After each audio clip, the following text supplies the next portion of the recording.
فأنا ناصح لإخواني بالصدع بالحق تبيض وجوههم. السكوت في مسألة الحزبية يضرها، فاصدع بما تؤمر وأعرض عن المشركين. سلامي على دماج ورجالها والشيخ يحيى ودار العلم يا سعد بانيها. وأشهد أن محمدا عبده ورسوله. اللهم صل على محمد عبدك ورسولك وعلى آله وأصحابه أجمعين. Amma ba'd. Mana bukunya? Tidak segera dibuka.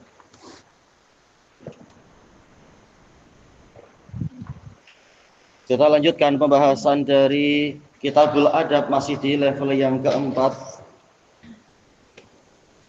Kita masuk ke muka surat 76. Qala al-mu'allifu hafizahullahu ta'ala, ad-darsut tasi', pelajaran yang ke-9. Wa minal adabi ma'al jiran, termasuk dari adab kepada tetangga adalah yaitu adamu adiyatihim, tidak menyakiti mereka, tidak mengganggu mereka. Qal fala yajuzu an tu'dhiya jarak, maka tidak boleh Anda mengganggu atau menyakiti tetangga Anda bisautikal muz'ij, dengan suara yang muz'ij, yaitu menimbulkan is'aj, yaitu suara yang mengejut, membuat orang jadi terkejut. Terutama kalau kita tahu tetangga kita ada yang punya apa istilahnya sakit jantung atau semacam itu. Gimana kita tahu tetangga kita punya sakit jantung? Nah, ini sudah dibahas pada pertemuan yang lampau, yaitu at-tafaqqud, yaitu memeriksa keadaan tetangga. Kita tahu, oh ada tetangga yang sakit, ada tetangga yang lapar, ada tetangga yang sedang mengalami kesulitan ini itu. Itulah fungsi dari tafaqqud, sering memeriksa, menanyakan bagaimana keadaan tetangga-tetangga dan seterusnya.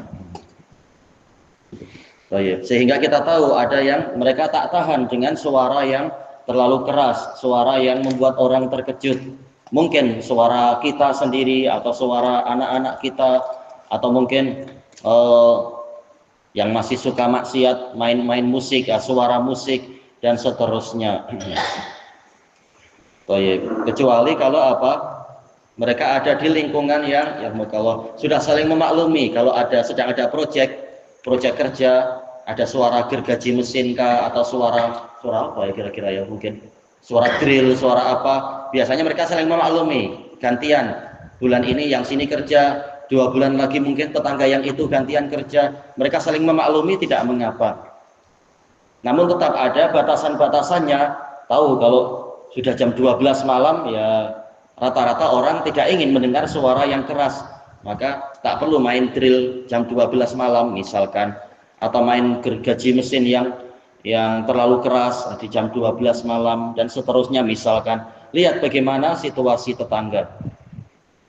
Kemudian yang kedua, wala tu'dhi jaraka biqata'i asjarih, jangan Anda mengganggu tetangga Anda dengan memotong pepohonan dia, kecuali yang memang ranting-rantingnya itu sampai ke tempat kita. Kita minta tolong Anda sebagai pemilik pohon ini tolong dipotongkan karena daun-daunnya membuat kami letih untuk menyapu misalkan kan.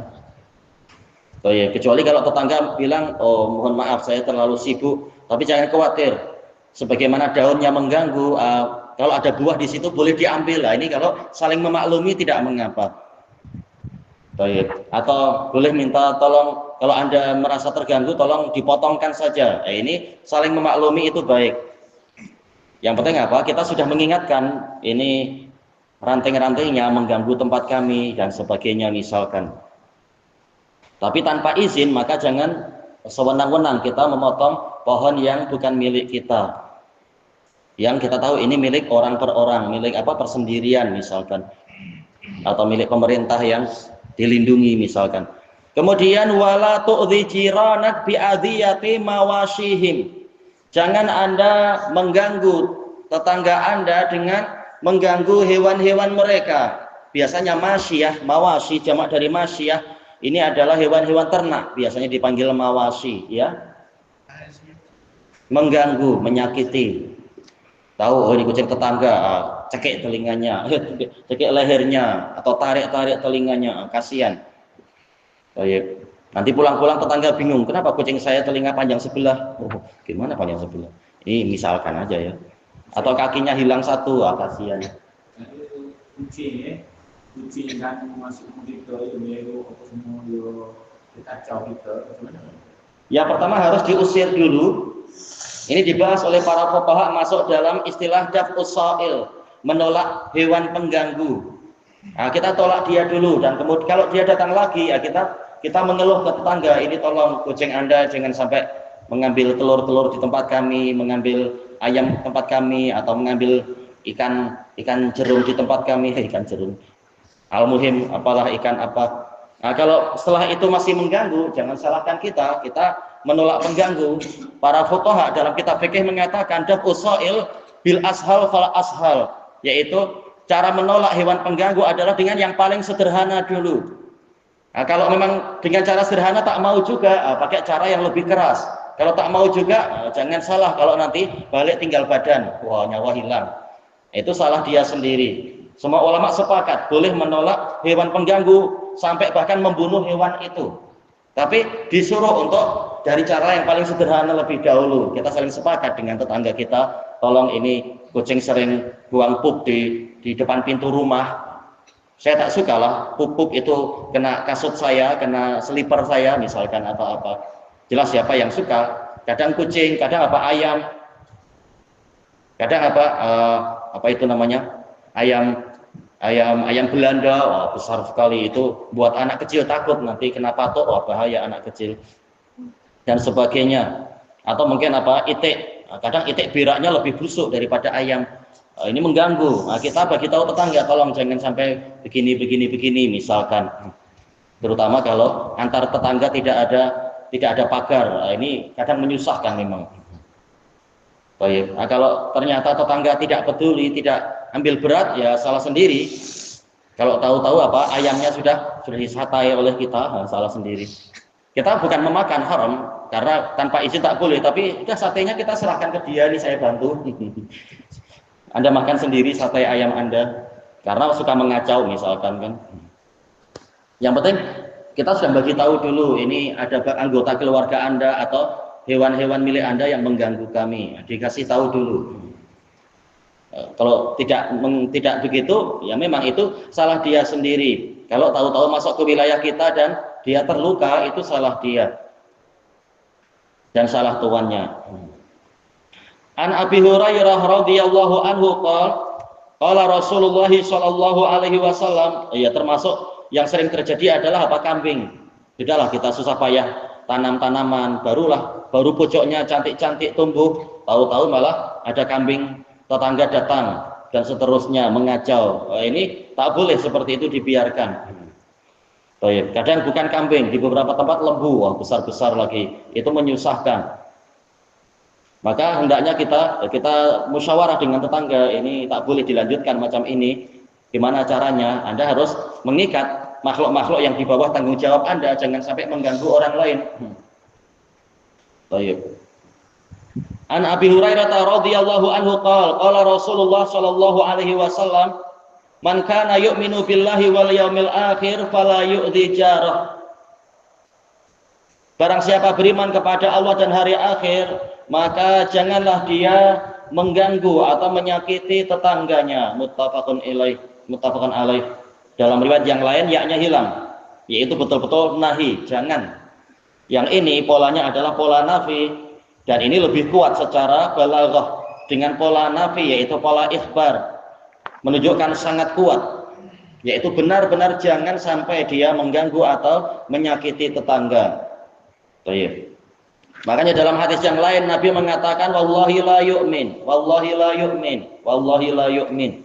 Demi Allah orang itu tidak beriman sampai 3 kali. Kemudian para sahabat bertanya, "Manhu ya Rasulullah?" Siapa dia wahai Rasulullah? Maka beliau mengatakan, "Man la ya'manu jaruhu bawa'iqah." Seseorang yang mana tetangganya tidak aman dari bahayanya. Hadis muttafaqun alaih dari Abi Dzar radhiyallahu anhu. Sampai Nabi mengatakan, demi Allah orang ini tidak beriman sampai 3 kali. Maksudnya adalah keimanan yang wajib, yang sempurna. Bukan berarti dia kafir ya, tetapi maksudnya adalah keimanan kesempurnaan imannya mengalami kerusakan karena mengganggu orang yang Allah Ta'ala mengharamkan untuk dia diganggu. Baik, kita masuk ke soal-soal at-taqwim. Al-awwal, halil muslim yu'dhi jarah. Apakah muslim itu boleh mengganggu tetangganya? Jawabannya apa? Wala yajuz, ya tak boleh. Baik. Nabi telah mengatakan al-muslim man salimal muslimun min lisanihi wa yadihi. Seorang muslim adalah orang yang mana kaum muslimin selamat dari gangguan tangan dan lidah dia. Baik. Ini sekitar contoh ya. Kadang gangguan lewat kaki, kadang lewat pemikiran, kadang lewat berbagai kemungkinan. Intinya muslim sesuai namanya hendaknya agar dirinya dan orang-orang di sekelilingnya itu selamat. Baik. Kemudian yang kedua, hal tarfa'u sautak. Apakah Anda mengeraskan suara Anda wajiranu kana imun sementara tetangga Anda itu tidur? Kira-kira jawabannya apa? Jawabannya? La arfa'u sauti wajirani naimun. Saya tidak mengeraskan suara saya sementara tetangga saya tidur karena ini madonnatul adhiyah, yaitu ada kemungkinan besar ini mengganggu orang yang tidur. Udahlah, mungkin apa? Dia dah letih, tidur pun kadang susah karena banyak masalah. Baru tidur sedap-sedap, mimpi jalan-jalan ke Langkawi, tahu-tahu terkejut. Oh, gak jadi jalan-jalan ke Langkawi. Nah, mimpinya putus. Maka tak boleh yang seperti itu. Kecuali jika ada masalah yang rojihah, kemaslahatan yang besar yang mengharuskan kita mengeraskan suara. Kira-kira apa ya? Kira-kira apa ya? Iya, ada kebakaran. Baik. Memang terpaksa harus pakai suara keras. Jangan WhatsApp tetangga aja pakai WhatsApp, rumahmu terbakar. Dia tidur mana tahu di WhatsApp. Panggil, ketok-ketok pintu atau apa dengan suara keras. Baik. Selain kebakaran apa? Kira-kira apa? Apa? Ada maling, ya ada pencuri misalkan dan sebagainya. Kenapa? Apa? Ya ada ular misalkan dan sebagainya. Demi saling menjaga keselamatan satu sama lain. Apalagi? Itu terlalu banyak hayalannya tuh. Ada meteor pula. Kemudian yang ketiga, hal taqta'u asjara jironik. Apakah Anda memotong-motong pepohonan milik tetangga Anda? Kira-kira jawabannya apa? Tak boleh. Terutama tanaman yang dia sukai, mungkin apa? Jati emas yang sangat mahal itu, atau mungkin apa? Tanaman yang kecil tapi harganya mahal. Apa itu? Bonsai. Wah, itu orang yang suka bonsai sedih lihat tanamannya dipotong-potong misalkan. Dan seterusnya. Kemudian yang keempat, hal tu'dhi atau fala jironik. Apakah Anda menyakiti anak kecil milik tetangga Anda? Jawabannya apa? Ya, insya Allah lah, tidak mengganggu anak kecil. Sebagaimana anak kita yang punya anak tak suka anaknya diganggu, jangan mengganggu anak-anak tetangga. Baik. Boleh jadian suatu saat malah ternyata berpisahan. Jangan saling membuli. Kemudian yang terakhir, hal tu'dhi mawasyiya jironik. Apakah Anda mengganggu hewan ternak milik tetangga Anda? Si jawabannya insya Allah senang ya. Iya, insya Allah tidak mengganggu. Di beberapa tempat, tapi bukan di sini ya. Itu biasa, na'udzubillah. Kucing dipotong-potong telinganya, ekornya, dan seterusnya itu na'udzubillah. Itu menganiaya hewan, berdosa banyak. Ilahuna wallahu a'lam.